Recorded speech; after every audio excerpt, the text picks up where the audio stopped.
पिछले वीडियो में हम लोगों ने इंडियन नेशनल मूवमेंट के प्रथम चरण की डिस्कस किया था। आज दूसरे चरण का जो रेडिकल्स रिजीम है उसकी चर्चा करेंगे। रेडिकल रिजीम 1905 से 1918 तक हिंदुस्तान के आंदोलन में सक्रिय भूमिका निभाता है, जिसमें तिलक, लाला लाजपत राय, बिपिन चंद्र पाल, अरविंद घोष। मॉडरेट रिजीम के लिटिल पॉलिटिकल जो एम्स को रेडिकल्स मूवमेंट ने चेंज कर दिया, उनके मेथड को चेंज कर दिया। Proper participation of Indian government and self government के टारगेट के आगे बढ़कर इंडियन फ्रीडम और स्वराज्य के टारगेट को अडॉप्ट कर लिया। Peaceful constitution method, presentation, delegation, इन सबको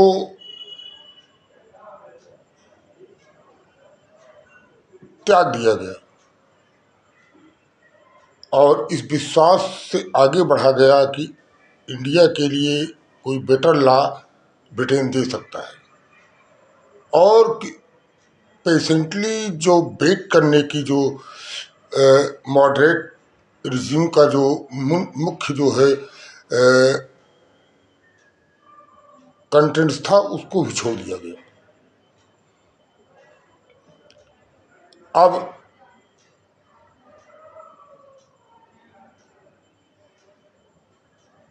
स्ट्रांग एजिटेशन को अडॉप्ट कर लिया गया। रेडिकल्स मूवमेंट के लिए मॉडरेट ने एक मजबूत प्लेटफॉर्म दिया।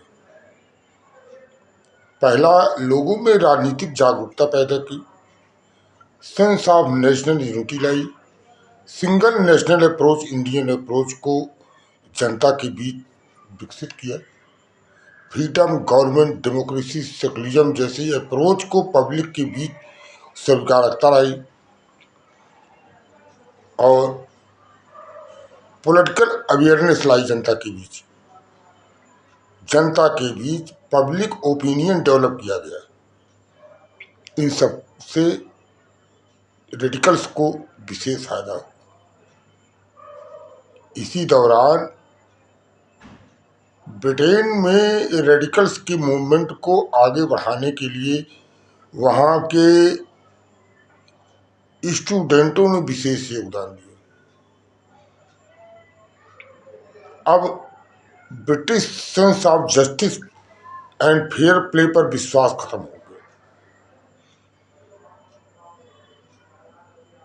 ब्रिटिश इंडियन रूल सोसाइटी की स्थापना हुई और बेहतर ढंग से ब्रिटिश पॉलिसी को अपोज करने की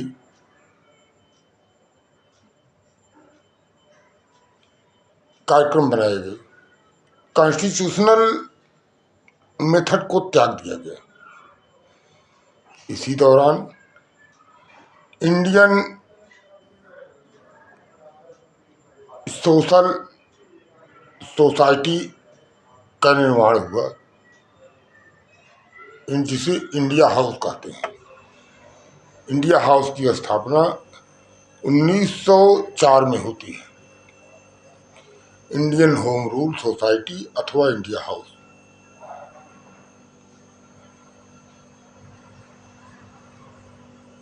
इनका मुख्य उद्देश्य था to promote the Indian independence,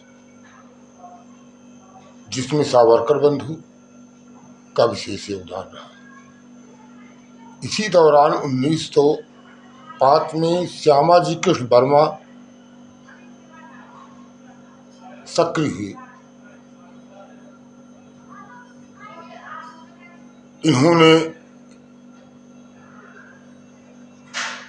public Indian society की स्थापना की और ब्रिटेन के हॉस्टल्स में रहकर रेडिकल्स विचारधारा को आगे बढ़ाया। इसी दौरान 1909 में कर्जन वायली की हत्या हो जाती है। Curzon Wyllie British secretary of the state के राजनीतिक सलाहकार थे और माना गया कि बंगाल विभाजन में इनका भी योगदान था। इस घटना ने, कर्जन वायली की हत्या की घटना ने पूरे ब्रिटिश साम्राज्य को हिला दिया। इसी घटना के 4 महीने के अंतराल के बाद नासिक के कलेक्टर जैक्सन की भी हत्या हो जाती है। लक्ष्मण कन्हारे उसमें मुख्य आरोपी होते हैं और सावरकर बंधु को 120 में आरोपी बनाया जाता है। इस तरह से देखते हैं कि ब्रिटिश भूमि पर रेडिकल्स मूवमेंट को आगे बढ़ाने में श्यामाजी कृष्ण वर्मा, सावरकर बंधु, परमानंद भाई, इस तरह से लोगों ने योगदान दिया। यद्यपि ब्रिटेन के लगातार बढ़ते दबाव के कारण इंडिया हाउस के लोग पेरिस, यूरोप की पेरिस शहर में जाके इस्टेब्लिश हो गए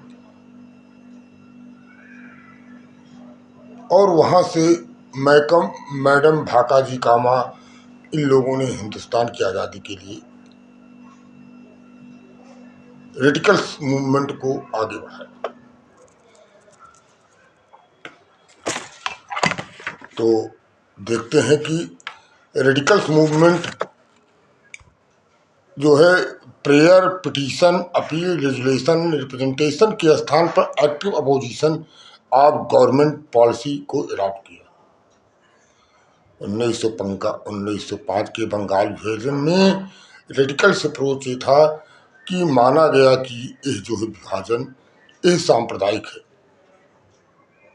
इसके लिए बायकॉट, विदेशी प्रोडक्शन का बहिष्कार, स्वदेशी इंडियन प्रोडक्शन को अडॉप्ट करना और नेशनल एजुकेशन को प्रमोट करना। बंगाल विभाजन के कम्युनल अवार्ड माना गया और इसका विरोध किया गया और इसमें रेडिकल्स ने बढ़ चढ़कर भाग लिया। स्वराज्य के नारे के साथ एक नारा ये भी था कि 23 करोड़ जनता के 26 करोड़ हाथ खड़े करने पड़ेंगे और इसका पुरजोर विरोध किया जाए। इसी दौरान 1906 में मुस्लिम लीग की स्थापना होती है। ढाका के आगा खां मुस्लिमों के हित के लिए और ब्रिटिश गवर्नमेंट के प्रोटेक्शन के लिए इस दल का गठन करते हैं। यद्यपि राष्ट्रीय कांग्रेस में मॉडरेट का कब्जा बना रहा और रेडिकल्स